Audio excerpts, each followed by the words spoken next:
Jhin's passive is named after his gun, Whisper, and has two components. First, Whisper can only chamber 4 bullets, the last of which always crits and deals bonus damage based on his target's missing health. After he's fired his 4th bullet, or if a few seconds pass without him firing at all, Jhin will take a moment to reload. Second, Whisper has a fixed attack speed, and any attack speed and crit chance he gets during a game converts into attack damage. His crits deal less damage than usual, but give him a burst of movement speed based on his would-be attack speed. The TLDR is that Jhin's going to attack a lot slower, but deal a lot more damage per shot, while any crit and AS bias will help him kite or chase.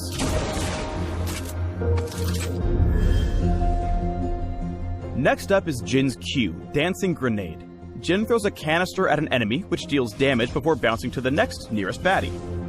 Dancing Grenade can strike up to 4 total targets, and deals increased damage on successive bounces whenever it lands a kill. The damage amp stacks, meaning Dancing Grenade will deal tons of damage on its 4th bounce if the previous 3 all scored a kill.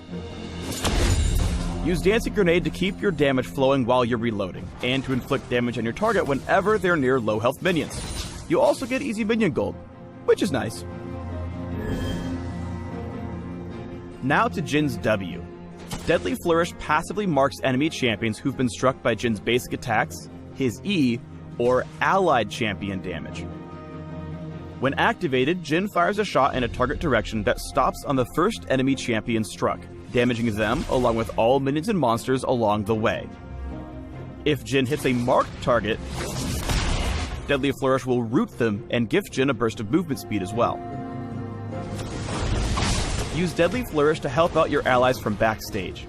As mentioned in the Jhintroduction, you have massive range, especially with your W, and you can help your allies flee from danger or stick to their targets.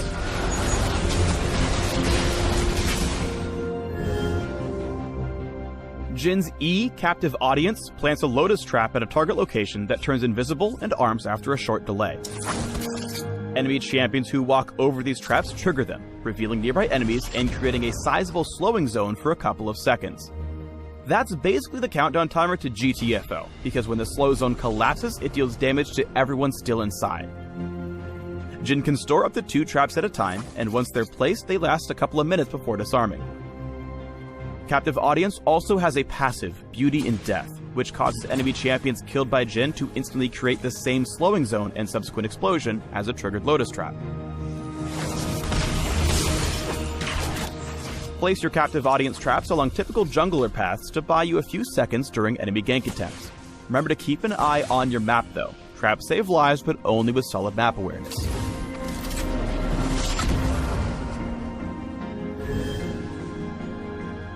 Finally, Jhin's ultimate is Curtain Call. On first activation, Jhin takes aim in a broad target area. He can then reactivate Curtain Call to fire up to 4 shots. Each bullet reveals the area around them as they travel, damaging minions and monsters in their path and stopping at the first enemy champion struck. Each round slows the champion they hit and deals increasing damage based on the snipee's missing health. In case you haven't picked up on it yet, 4 is totally Jhin's favorite number, so the deadliest bullet, which is guaranteed to crit, comes last. Finally, if his targets all manage to duck hunt their way out of Jhin's target area, he can cancel Curtain Call early and refund a portion of its cooldown based on the number of unspent bullets.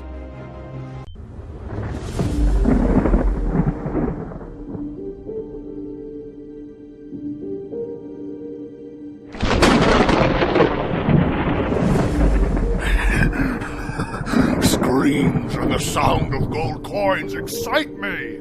The pursuers from the Mordian Empire will never find us!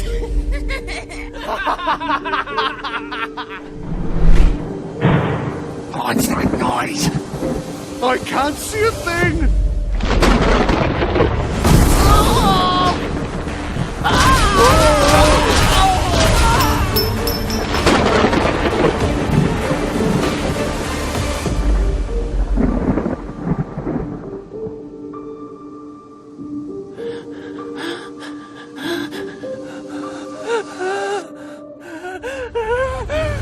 Eye for an eye. Enemies flee whenever they hear Granger's death sonata. First skill, Rhapsody. Granger fills his bullets and shoots them all forward, dealing physical damage to targets. Rhapsody is Granger's primary damage-dealing skill. The last bullet of the skill guarantees critical damage, so watch your aim to make sure the last bullet hits the target. Second skill, Rondo. Granger blinks in the chosen direction. For a few seconds, Granger's next 2 basic attacks deal extra damage.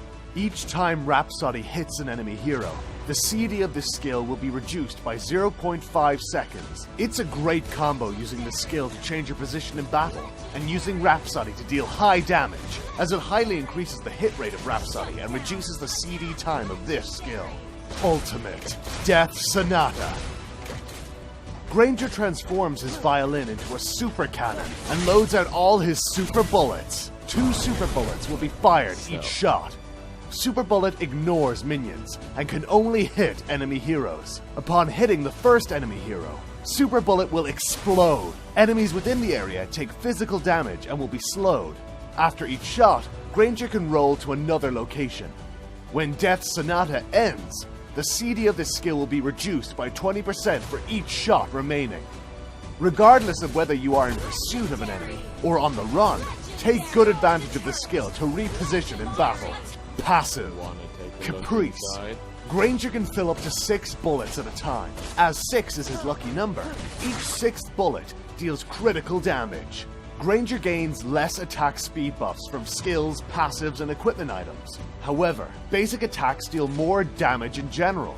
The lucky effect of Granger's 6th bullet is not limited to his basic attacks, but also works with his first skill and ultimate. Make sure you hit the enemies with the 6th bullet to deal massive damage no matter what.